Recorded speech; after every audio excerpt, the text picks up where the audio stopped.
Alright guys, 15K! Who's ready for the Trish cosplay? Be sure to tune in for that tomorrow, where we're gonna have the 15K live stream. But for now, we have a Jojo review. Ugh, it's so dark and gloomy outside and I'm so tired. Give me energy.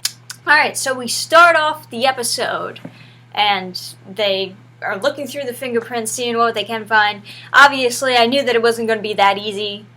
The dude would have completely burned any records of him and his fingerprints. They did make sure to cover their tracks, though. They actually took the entire imprint of the face, basically just have a stone tablet of his face that they're just carrying around with them. And then, of course, they destroyed the statue so he would not be able to see the stone tablet of his face. But the boss still knows something's up because he sees them leaving with, like, a sense of purpose, and he's like, something tells me they got what they came here for. So he's sending 2 stand users to go after them. Later on, he finds out that they're heading towards Rome, so he's going to meet up there with them, catch up with them. It's nice to have more Doppio scenes, even though this episode is not necessarily dedicated to Doppio. It's not like he's really doing anything in this episode, but I still like to see him on the screen. And it's also cool to see him interacting with his other personality and how that works. We see kind of a visual of his other personality actually being his stand talking to him,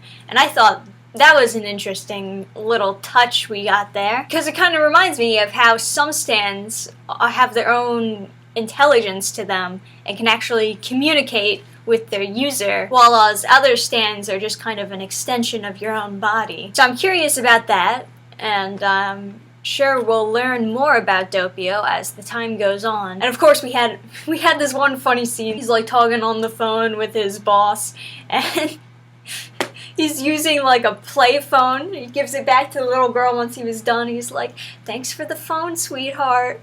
And she's looking at the phone does it actually work?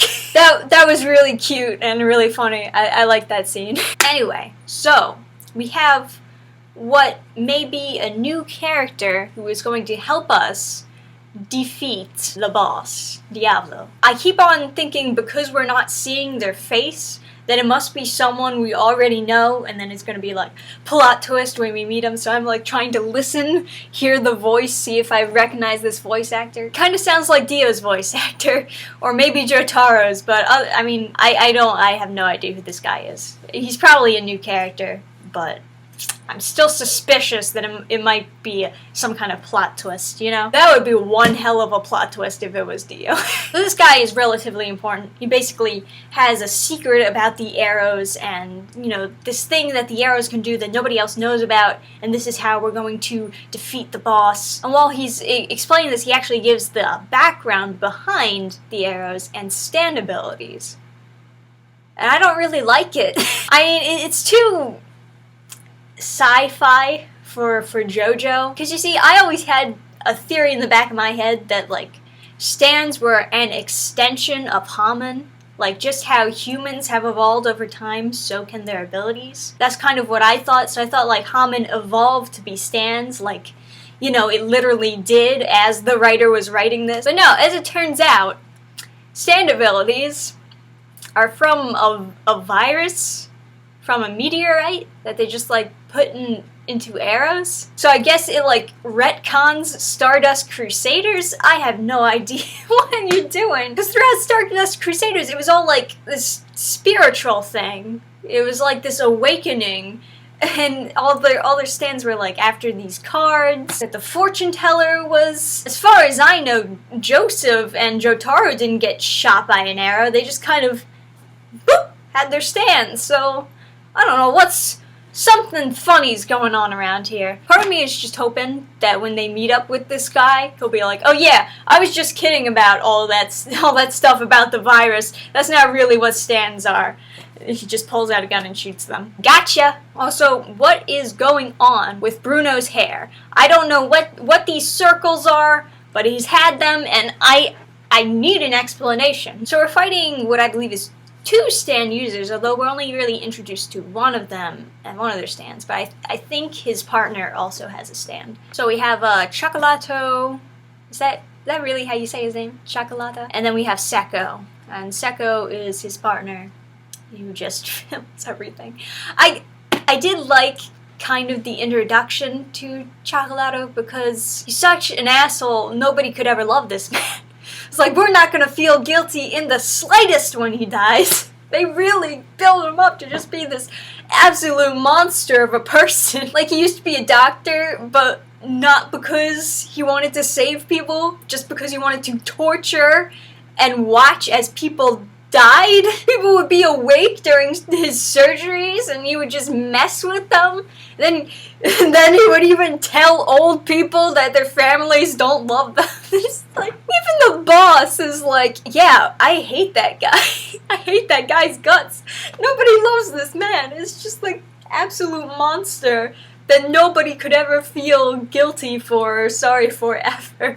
Just kill this fucker. And when they introduce Sekko, it's like very, very vague stuff. They don't say what his backstory is. It's just like, oh, he's just his partner, and for some reason, they just get along. It does seem as though Sekko enjoys being his little film guy, like he also enjoys watching people die, and maybe they've bonded over that. But you'd think that someone like Chocolatto would, you know, walk alone. Although I guess it's his shadow who only walks beside him on the boulevard. So maybe we'll learn more about Sekko as the fight goes on. Anyway, so we're introduced to his stand as they arrive at Rome, and Mista and Narancia are both out kind of scouting.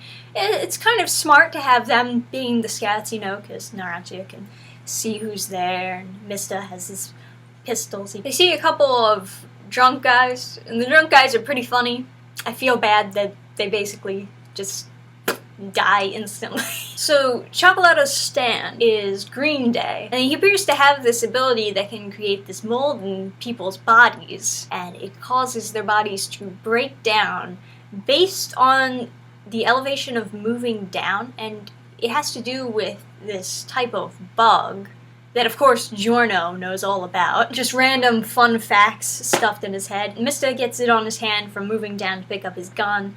Narancia gets it all over his body from moving down onto the boat. He might have lost a few fingers, maybe his foot, but, you know, it's fine because Giorno can just make new limbs for everyone. So how they're able to get out of this mess is Mista blows up the boat, pushes them both upward off of the dock, and they figure, well, if we keep moving upward, we should be fine. But I'm sure Chocolatto has predicted that they would figure it out, and he has plans for them, of course. And the fight will continue next JoJo episode. So yeah, those are my thoughts on this JoJo episode. I, for the most part, enjoyed it, although, you know, it's an in-betweener episode.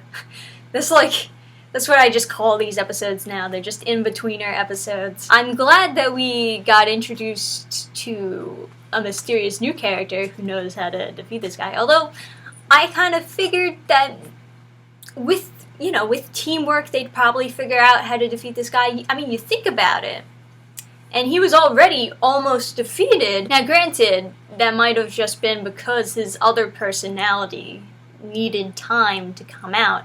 But if they just get the jump on Doppio, they could just beat the shit out of him. They just all, like, come around from different angles and just... But, of course, they don't know about the second personality, so they wouldn't know anything about that. I don't know if this other guy on the computer knows about the personality, but I guess we'll figure out all his secrets when we finally meet up with him. So, be sure to tell me what you think of this JoJo episode, how you like how they retcon stands, and tell me how satisfied you're going to be when Chocolatto gets the shit kicked out of him. Thank you guys for tuning in, and I'll see you next time. Bye! Program restart.